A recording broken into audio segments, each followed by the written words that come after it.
ನಮಗೆ ಮಹೇಶ್ ಶೆಟ್ಟಿ ತಿಮ್ಮರೋಡಿಗೆ ಮಾಡಿದ್ರೆ ನಿಮಗೆ ಬೂದಿನೇ ಸಿಗುತ್ತೆ, ಇಡಿಗೆ ಬೂದಿನೇ ಸಿಗುತ್ತೆ. ಆದರೆ ಅವ್ರನ್ನ ತನಿಖೆ ಮಾಡಿದ್ರೆ ದೊಡ್ಡ ಹಗರಣ, ಈ ದೇಶ, ಈ ಜಗತ್ತು ಕಂಡು ಕೇಳರಿಯದ ಬಿಗ್ಗೆಸ್ಟ್ ಇಕನಾಮಿಕಲ್ ಸ್ಕ್ಯಾಂಡಲ್ ಹೊರಗಡೆ ಬರ್ತಾ ಇದೆ.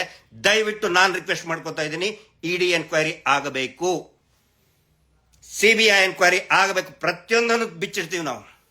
ಏನು ನಾಯಕರು ಹೇಳ್ತಾ ಇದಾರಲ್ಲ, ಒಬ್ಬೊಬ್ಬರಾಗಿ ತನಿಖೆ ಮಾಡಬಾರ್ದು, ಧರ್ಮಕ್ಕೆ ಅಪಚಾರ. ಸತ್ತಂತವ್ರೆಲ್ಲರೂ ಕೂಡ ಧರ್ಮಸ್ಥಳ ದೇವಸ್ಥಾನಕ್ಕೆ ಹೋದಂತ ಹಿಂದೂಗಳೇ.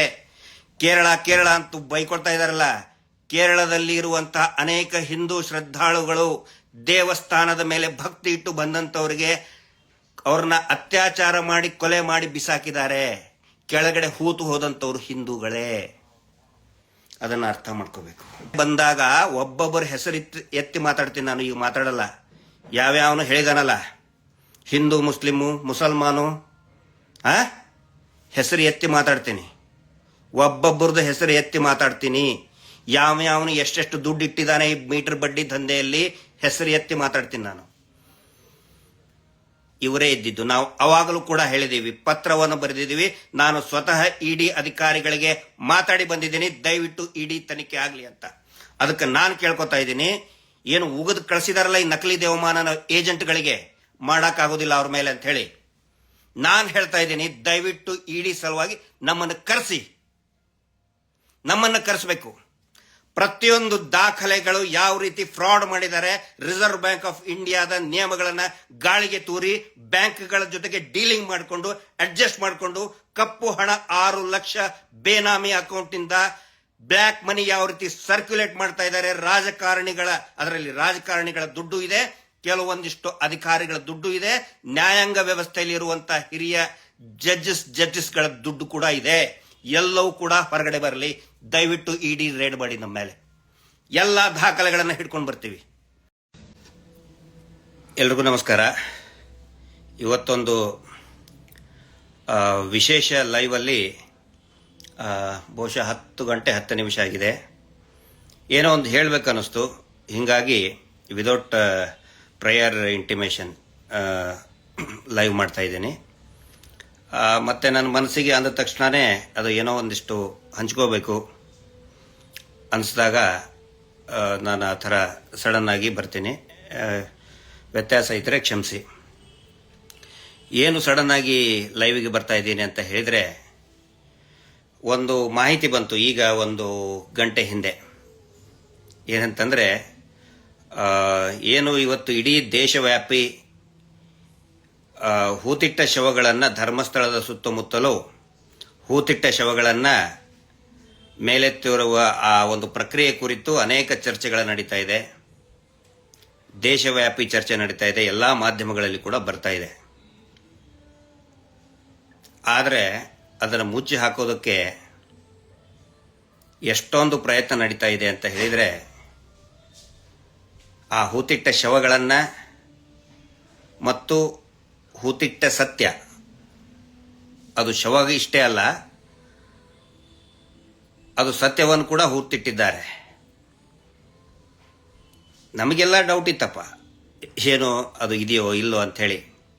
ಆದರೆ ಸತ್ಯ ಯಾರಿಗೆ ಗೊತ್ತಿರ್ತದೆ ಅಂತ ಹೇಳಿದರೆ, ಯಾರು ಆ ಕೃತ್ಯವನ್ನು ಮಾಡಿರ್ತಾನಲ್ಲ, ಕೊಲೆಗಳನ್ನು ಮಾಡಿರ್ತಾರಲ್ಲ, ಅವರಿಗೆ ಸತ್ಯ ಗೊತ್ತಿರ್ತದೆ. ಅದರ ಸಲುವಾಗಿ ಸಿಕ್ಕಾಪಟ್ಟೆ ಲಗಾಟ ಹೊಡಿತಾ ಇದ್ದಾರೆ. 338 ಹತ್ತತ್ರ 338 ಟಿವಿ ಚಾನಲ್ ಇರ್ಬೋದು, ಯೂಟ್ಯೂಬ್ ಇರ್ಬೋದು, ಇಂಜೆಕ್ಷನ್ ತಂದರು. ಇದೇ ನಕಲಿ ದೇವಮಾನವನ ಸ್ವಂತ ತಮ್ಮ. ಇವ್ರು ಮಾಡಿಲ್ಲ ಅಂತ ಹೇಳಿದ್ರೆ ಇವ್ರು ಯಾಕಪ್ಪ ತರ್ತಾರೆ ಅನ್ನೋ ಪ್ರಶ್ನೆ ಎಲ್ಲರಿಗೂ ಕೂಡ ಬರ್ತಾ ಇದೆ. ಮತ್ತೆ ಎಲ್ರಿಗೂ ಕೂಡ ಖಾತ್ರಿಯಾಗಿದೆ, ಇದೇ ಗ್ಯಾಂಗ್ ಮಾಡಿದೆ ಅಂತ ಗೊತ್ತಾಗಿದೆ.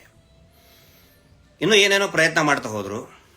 ಈಗ ಕೊನೆ ಅಸ್ತ್ರವಾಗಿ ಗಿರೀಶ್ ಮಟ್ಟಣ್ಣ ಅವ್ರ ಮೇಲೆ, ಅಂದರೆ ನನ್ನ ಮೇಲೆ, ಮತ್ತು ಮಹೇಶ್ ಶೆಟ್ಟಿ ತಿಮ್ಮರೋಡಿ ಅವ್ರ ಮೇಲೆ ಇಡಿ ದಾಳಿ ಮಾಡಿಸಬೇಕು ಅಂತ ಹೇಳಿ ಈ ನಕಲಿ ದೇವಮಾನವ ಕಳೆದ ಒಂದು 4 ದಿನದಿಂದ ನಿರಂತರವಾಗಿ ಒತ್ತಡ ಹೇರಿಸ್ತಾ ಇದ್ದಾನೆ.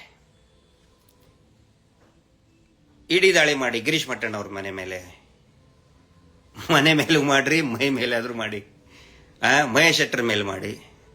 ಮಹೇಶ್ ಶೆಟ್ಟರ್ ಮನೆಯ ಮೇಲೆ ಮಾಡಿದ್ರೆ ನಿಮಗೊಂದಿಷ್ಟು ರಬ್ಬರ್ ಸಿಗ್ತದೆ, ಇಷ್ಟೇ ಟ್ಯಾಪಿಂಗ್ ರಬ್ಬರ್ ಸಿಗ್ತದೆ.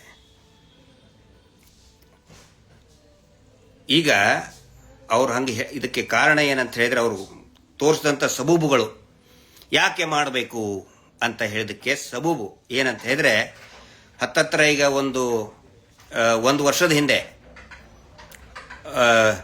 ಮಾನ್ಯ ನಿರ್ಮಲಾ ಸೀತಾರಾಮನ್ ಅವ್ರಿಗೆ ಈ ದೇಶದ ಆರ್ಥಿಕ ಸಚಿವೆ ಅವರು ಈ ಧರ್ಮಸ್ಥಳ ಶ್ರೀ ಕ್ಷೇತ್ರದ್ದು ಇವ್ರದೇ ಒಂದು ಮೀಟರ್ ಬಡ್ಡಿ ದಂಧೆದ್ದು ಒಂದು ಕಾರ್ಯಕ್ರಮವನ್ನು ಆಯೋಜಿಸಿದ್ರು. ಆವಾಗ ನಾನು ನೇರವಾಗಿ ಪ್ರಶ್ನೆ ಕೇಳಿದ್ದೆ, ಈ ಕೊಲೆಗಡಕರ ವೇದಿಕೆಗೆ ನೀವು ಯಾಕೆ ಬಂದ್ರಿ ಮತ್ತು ಅವರು ಮಾಡ್ತಾ ಇರುವಂಥ ಅಕ್ರಮ ಬಡ್ಡಿ ದಂಧೆಯನ್ನು ಹಿಂದಿಯಲ್ಲೇ ನಾನು ಮಾತಾಡಿದ್ದೆ.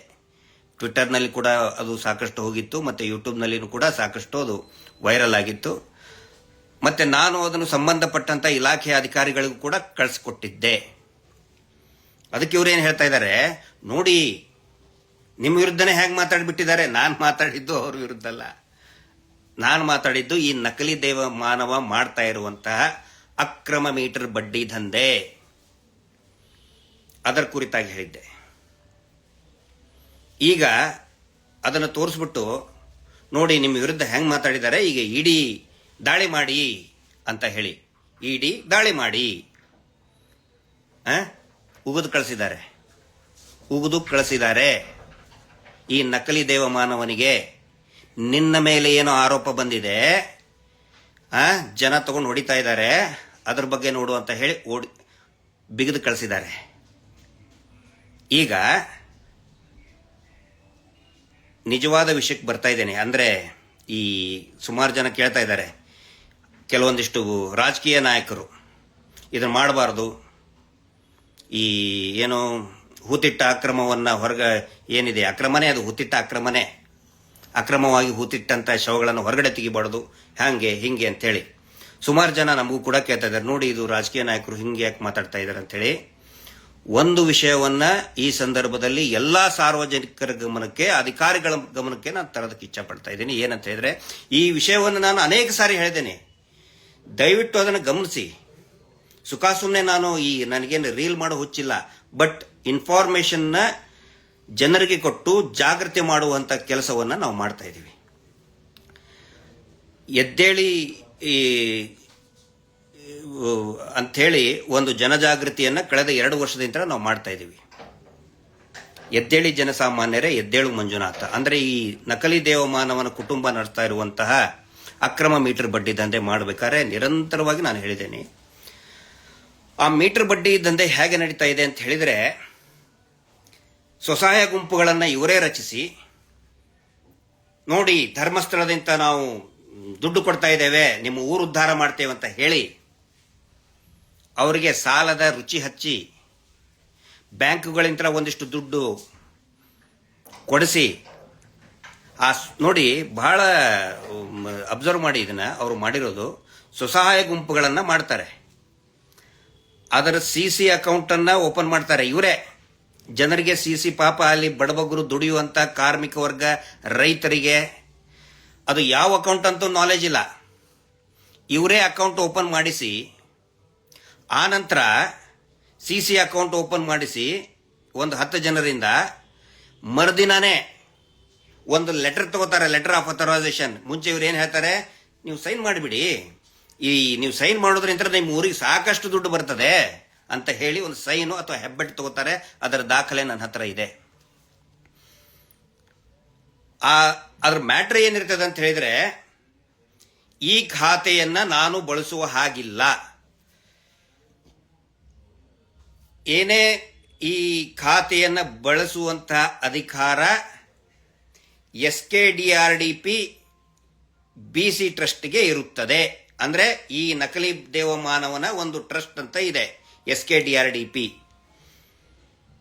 ಈ ರೀತಿ ನೋಡಿ, ಈಗ ನಾನೇನಾದ್ರೂ ಒಂದು ಅಕೌಂಟ್ ಮಾಡ್ತೀನಿ ಅಂತ ಹೇಳಿದ್ರೆ ನನ್ನ ಸಲುವಾಗಿರ್ತದೆ. ನಂದು ಒಂದು ಸಂಘದ ಸದಸ್ಯನಿದ್ರೆ ಆ ಸಂಘದ ಸದಸ್ಯರಿಗೋಸ್ಕರ ಅಕೌಂಟ್ ಇರ್ತದೆ. ಇವ್ರು ಏನ್ ಮಾಡ್ತಾರೆ, ಅಕೌಂಟ್ ಓಪನ್ ಮಾಡಿ ನೆಕ್ಸ್ಟ್ ಡೇನೆ ಬ್ಲಾಕ್, ಅದು ಅಂದ್ರೆ ಅವ್ರು ಯೂಸ್ ಮಾಡುವಂಗೇನೆ ಇಲ್ಲ. ಎಲ್ಲರೂ ಕೂಡ ಈ ನಕಲಿ ದೇವಮಾನವನ್ನೇ ಮಾಡಬೇಕು. ದುಡ್ಡು ₹1 ಏನಾದರೂ ಹಾಕೋದಿದ್ರೆ ಇವನೇ ಹಾಕಬೇಕು. ಅವರಿಗೆ ₹1 ಹಾಕೋ ಪವರ್ ಇಲ್ಲ, ₹1 ವಿತ್ಡ್ರಾ ಮಾಡೋ ಪವರ್ ಕೂಡ ಇರುವುದಿಲ್ಲ. ಬ್ಯಾಂಕಿಗೆ ಕೊಟ್ಬಿಡ್ತಾರೆ ಅದನ್ನ. ಈ ರೀತಿ ಇಡೀ ರಾಜ್ಯದಲ್ಲಿ 6 ಲಕ್ಷಕ್ಕಿಂತ ಹೆಚ್ಚು ಅಕೌಂಟ್ಗಳನ್ನ ಈ ನಕಲಿ ದೇವಮಾನವ ಕುಟುಂಬದ ಟ್ರಸ್ಟ್ ಮ್ಯಾನೇಜ್ ಮಾಡ್ತಾ ಇದೆ.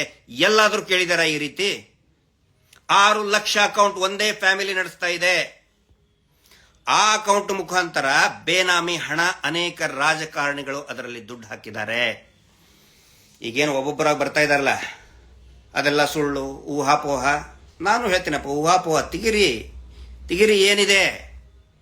ಅವ್ರು ಯಾಕೆ ಹೇಳಿಕೆ ಕೊಡ್ತಾ ಇದ್ದಾರೆ ಅಂತ ಹೇಳಿದ್ರೆ, ಅವರೆಲ್ಲರ ದುಡ್ಡು ಕೂಡ ಈ ನಕಲಿ ದೇವಮಾನವನ ಅಕ್ರಮ ಮೀಟರ್ ಬಡ್ಡಿ ದಂಧೆಯಲ್ಲಿ ಸಿಕ್ಕಾಕೊಂಡಿದೆ. ಹೇಳ್ಬಿಟ್ಟಿದ್ದಾರೆ, ಬಡ್ಡಿ ಪೂಜ್ಯರು ಹೇಳ್ಬಿಟ್ಟಿದ್ದಾರೆ, ನೋಡಿ ನಾನು ಮುಳುಗ್ತಾ ಇದ್ದೀನಿ, ನೀವು ನನ್ನ ಎತ್ತಲಿಲ್ಲ ಅಂದ್ರೆ ನಾನು ನಿಮ್ಮನ್ನು ಮುಳುಗಿಸ್ತೇನೆ, ನಿಮ್ಮ ದುಡ್ಡು ಮುಳುಗ್ತು, ಗೋವಿಂದ ಗೋವಿಂದ ಗೋವಿಂದ ಅಂತ ಹೇಳಿ 3 ಸಾರಿ ಹೇಳ್ಬಿಟ್ಟಾರೆ. ನಾನು ಮುಳುಗಿದ್ರೆ ನಿಮ್ಮ ದುಡ್ಡು ಗೋವಿಂದ. ಯಾರ್ಯಾರು ರಾಜಕಾರಣಿಗಳು ಕಪ್ಪು ಹಣವನ್ನ ಇಟ್ಟಿದಾರಲ್ಲ ಅವ್ರಿಗೆಲ್ಲರಿಗೂ ಕೂಡ ಹೇಳ್ಬಿಟ್ಟಿದ್ದಾನೆ, ಬಡ್ಡಿ ಪೂಜ್ಯರು ಹೇಳ್ಬಿಟ್ಟಿದ್ದಾರೆ, ನಾನು ಮುಳುಗಿದ್ರೆ ನೀವು ಮುಳುಗ್ದಂಗೆ, ನಿಮ್ಮ ದುಡ್ಡು ಮುಳುಗ್ತು, ಗೋವಿಂದ. ನಾನು ಅದರ ಸಲುವಾಗಿ ಕಳೆದ 2 ವರ್ಷಗಳಿಂದ ಇಡಿ ಅವರಿಗೆ ನಾವು ವಿನಂತಿ ಮಾಡ್ಕೋತಾ ಇದ್ದೀವಿ, ಬಹಿರಂಗವಾಗಿ ವಿನಂತಿ ಮಾಡ್ಕೋತಾ ಇದ್ದೀವಿ. ಅನೇಕ ಹೋರಾಟದ ವೇದಿಕೆಯಲ್ಲಿ ಕೂಡ ನಾನು ಹೇಳಿದ್ದೀನಿ, ದಯವಿಟ್ಟು ನಮ್ಮನ್ನ ಎನ್ಕ್ವೈರಿ ಮಾಡಿ ಮೊದಲು, ಅವಾಗ ನಮಗೊಂದು ಅವಕಾಶ ಸಿಗುತ್ತೆ. ನಾವೇನಾದ್ರೂ ಅಪಪ್ರಚಾರ ಮಾಡಿದ್ರೆ, ನಾವೇನಾದ್ರೂ ಕೋಟ್ಯಾಂತರ ರೂಪಾಯಿ ಅವ್ಯವಹಾರ ಮಾಡಿದ್ರೆ ತನಿಖೆಗೆ ಒಳಪಡಿಸಿ ಸ್ವಾಮಿ. ಇಡಿನೋ ಸಿಬಿಐನೋ ಇನ್ನೇನೇನದಾವ್ ಎಲ್ಲಾನು ಮಾಡಿ. ಅವಾಗಿಂತ ಹೇಳ್ತಾ ಇದ್ದೀವಿ. ಈಗ ಏನಾದರೂ ಒಂದು ವೇಳೆ ನಮ್ಮ ಮೇಲೆ ಇಡಿ ತನಿಖೆ ಆದರೆ ಅದರಂತ ಒಳ್ಳೆಯ ಅವಕಾಶ ನಮಗಿಲ್ಲ. ಎಲ್ಲವನ್ನು ಕೂಡ ಬಿಚ್ಚಿಡೋದಕ್ಕೆ ನಾವು ರೆಡಿ ಇದ್ದೀವಿ. ಯಾವ್ಯಾವ ಲೀಡರ್ಗಳು 1000 DKC ಫಸ್ಟ್ ಬರ್ತಾರೆ, ಅದರಲ್ಲಿ 1000 DKCಗಳು ಇವರ ಅಕ್ರಮ ಹಣ ಇರೋದೇ ಅದರಲ್ಲಿ.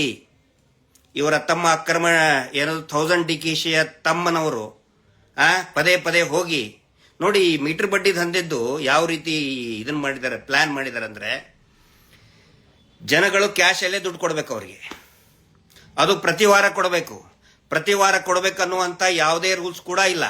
ಕಲೆಕ್ಟ್ ಮಾಡೋರು ಯಾರು? ಬ್ಯಾಂಕಿನವರಲ್ಲ. ಇದೇ ಬಡ್ಡಿ ಪೂಜ್ಯರ ಈ ಸಂಸ್ಥೆ ಇದೆಯಲ್ಲ, ಆ ಸಂಸ್ಥೆಯ ಪದಾಧಿಕಾರಿಗಳಿಗೆ ಅಧಿಕಾರಿ ಅಂತ ಇಟ್ಬಿಟ್ಟಿದ್ದಾರೆ. ಅಧಿಕಾರಿಗಳು ಬೆಳಗ್ಗೆ 6 ಗಂಟೆಗೆ ಹೋಗಿ ವಸೂಲಿ ಮಾಡ್ತಾರೆ. ರಾಜ್ಯಾದ್ಯಂತ ಸಾವಿರಾರು ಜನ ಆತ್ಮಹತ್ಯೆಯನ್ನ ಮಾಡಿಕೊಂಡ್ರು, ಊರು ಬಿಟ್ಟರು, ದೊಡ್ಡ ಸುದ್ದಿ ಆಯಿತು. ಯಾವ ಒಬ್ಬ ಮಾಧ್ಯಮದವರು ಕೂಡ ಸ್ಯಾಟಲೈಟ್ ಚಾನಲ್ಗಳು ಧರ್ಮಸ್ಥಳ ಅಂತ ಹೆಸರು ಹೇಳಿಲ್ಲ, ಧರ್ಮಸ್ಥಳ ಸಂಘ ಅಂತ ಹೇಳಿಲ್ಲ.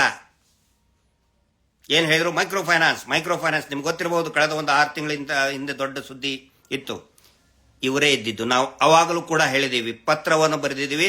ನಾನು ಸ್ವತಃ ಇಡಿ ಅಧಿಕಾರಿಗಳಿಗೆ ಮಾತಾಡಿ ಬಂದಿದ್ದೀನಿ, ದಯವಿಟ್ಟು ಇಡಿ ತನಿಖೆ ಆಗಲಿ ಅಂತ.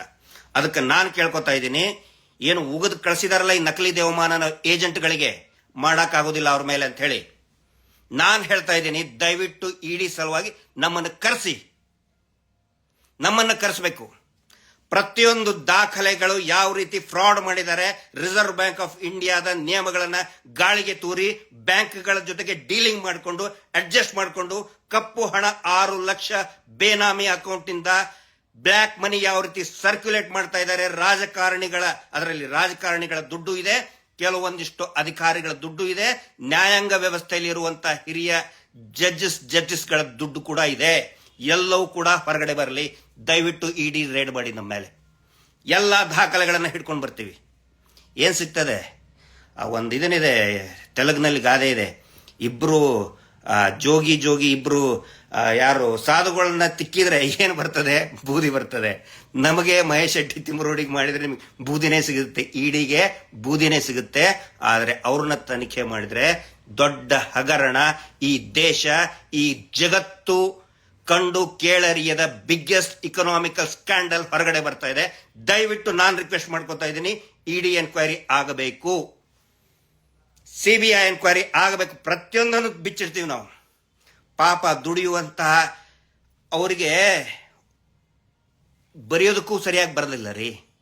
ತಾವು ಎಷ್ಟು ದುಡಿದ್ವಿ ಅನ್ನೋದು ಕೂಡ ಬೆವರಿನಲ್ಲಿ ಆ ಚೀಲದಲ್ಲಿ ಇಟ್ಕೊಂಡಿರ್ತಾರೆ ಹೆಣ್ಮಕ್ಳು, ಕಾಯಿಪಲ್ಯ ಮಾರುವಂತ ಹೆಣ್ಮಕ್ಳು ಆ ನಡದಲ್ಲಿ ಇಟ್ಕೊಂಡಿರ್ತಾರೆ. ಬೆವರಿಂತ್ರ ಆ ನೋಟು ನೊಂದು ಹೋಗಿರ್ತದೆ, ನೆಂದು ಹೋಗಿರ್ತದೆ. ಅದನ್ನ ಕಸ್ಕೊಂಡು ಹೋಗ್ತಾರೆ ಇವರು, ಅದನ್ನ ಕಸ್ಕೊಂಡು ಹೋಗ್ತಾರೆ. ಪ್ರತಿ ವಾರ ಬಂದು ಸಂತೆ ದಿನ ಬಂದು ಆ ಬೆವರು ಸುರಿಸಿ ದುಡ್ದಂತ ನೋಟನ್ನ ಕಸ್ಕೊಂಡು ಹೋಗ್ತಾರೆ ಇವರು. ಆಗಲಿ ಇಡಿ ಎನ್ಕ್ವೈರಿ. ಕೆಲವೊಂದಿಷ್ಟು ಬಾಡಿಗೆ ಬಂಟರನ್ನು ಬಿಟ್ಟಿದ್ದಾರೆ. ಮಟ್ಟಣ್ಣವ್ರ ಮೇಲೆ, ಮಹೇಶ್ ಶೆಟ್ಟಿ ತಿಮ್ಮರೋಡಿ ಮೇಲೆ, ಸಮೀರ್ ಮೇಲೆ ತನಿಖೆ ಆಗಲಿ. ತನಿಖೆ ಆಗಲೇಬೇಕು ಅಂತ ನಾವು 2 ವರ್ಷದಿಂದ ಹೊಯ್ಕೊಳ್ತಾ ಇದ್ದೀವಿ. ಸ್ವಾಮಿ ಮೊದಲು ನಮ್ಮನ್ನು ಮಾಡಿ, ನಮ್ಮನ್ನು ಮಾಡಿದಾಗ ನಾವು ಸುಮ್ಮನೆ ಕೂತ್ಕೊಳ್ತೀವಾ? ಇಡ್ತೀವಿ ಎಲ್ಲವನ್ನು ಕೂಡ. ಏನು ನಾಯಕರು ಹೇಳ್ತಾ ಇದ್ದಾರಲ್ಲ ಒಬ್ಬೊಬ್ಬರಾಗಿ, ತನಿಖೆ ಮಾಡಬಾರ್ದು, ಧರ್ಮಕ್ಕೆ ಅಪಚಾರ, ಸತ್ತಂತವ್ರೆಲ್ಲರೂ ಕೂಡ ಧರ್ಮಸ್ಥಳ ದೇವಸ್ಥಾನಕ್ಕೆ ಹೋದಂತ ಹಿಂದೂಗಳೇ.